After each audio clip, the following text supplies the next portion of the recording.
Manajemen RSUD Datu Pancaitana menggelar sosialisasi kewaspadaan campak kepada masyarakat di Kabupaten Bone. Kegiatan yang berlangsung di RSUD Datu Pancaitana, Jalan Poros Bone Sinjai, Kecamatan Tanitiriatang ini bertujuan meningkatkan pemahaman warga terkait gejala, penularan, serta pencegahan penyakit campak. Dalam sosialisasi tersebut, dokter spesialis anak Dr. Andi Nur Fadli memberikan edukasi langsung kepada masyarakat. Kegiatan berlangsung interaktif dengan sesi tanya jawab antara dokter dan juga masyarakat.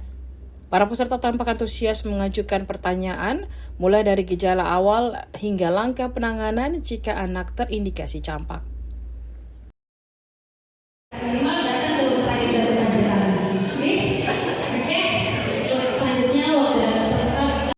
Kemudian untuk daerah-daerah yang KLB itu kejadian luar biasa.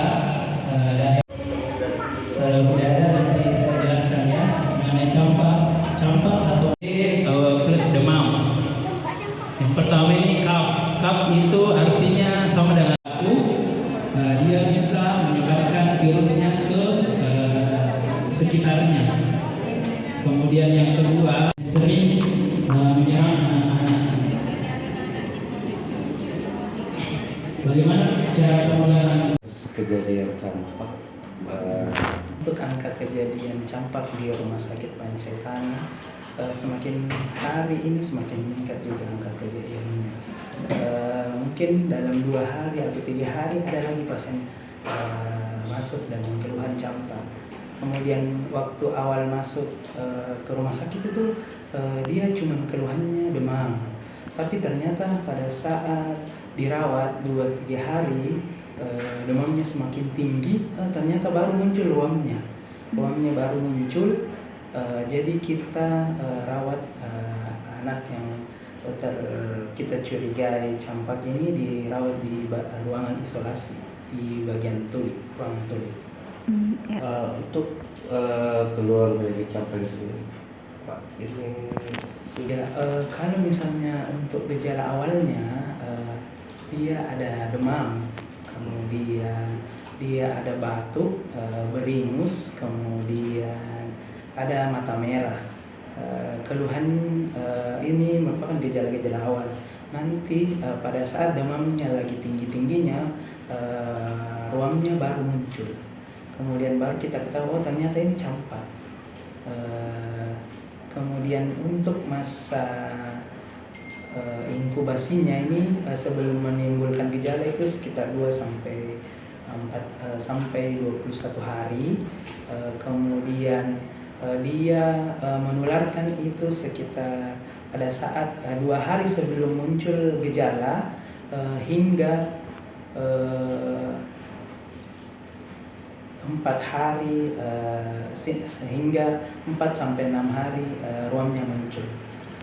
untuk penyebab Penyebab dari campak itu sendiri namanya morbillivirus, virus morbili. Dia masuk dalam famili Paraxoviridae. Iya, jadi penyebab virusnya namanya morbillivirus.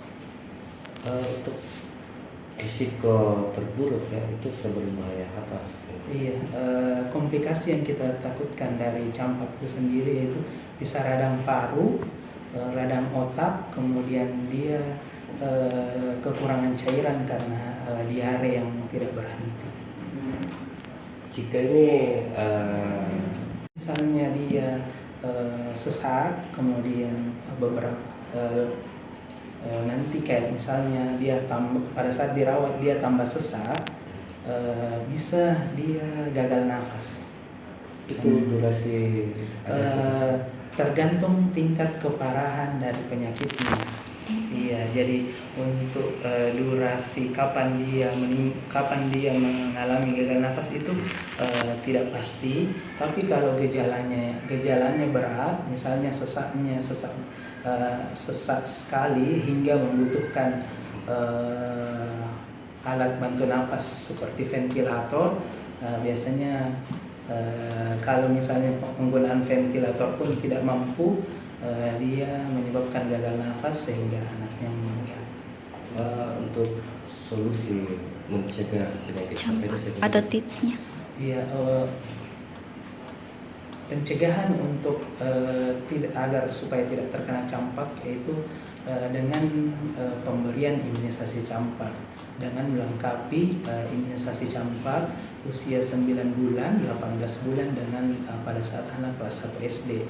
Dengan pemberian imunisasi lengkap maka akan menghindari terhindar dari penyakit campak. Kalaupun misalnya anaknya terkena campak, walaupun sudah diimunisasi, maka dia gejalanya tidak berat. Ya, berbeda dengan orang yang apabila terkena campak kemudian vaksinasinya tidak lengkap, biasanya gejalanya lebih berat. Mungkin untuk masyarakat ada himbauan. Untuk masyarakat kita harapkan lengkapi imunisasi campaknya untuk usia 9 bulan, 18 bulan dengan pada saat anak kelas 1 SD. Tapi ini mukanya tadi malam merah juga. Iya, pipinya dok sama tadinya. Tadinya. Download Tribun X sekarang, menghadirkan lokal menjadi Indonesia.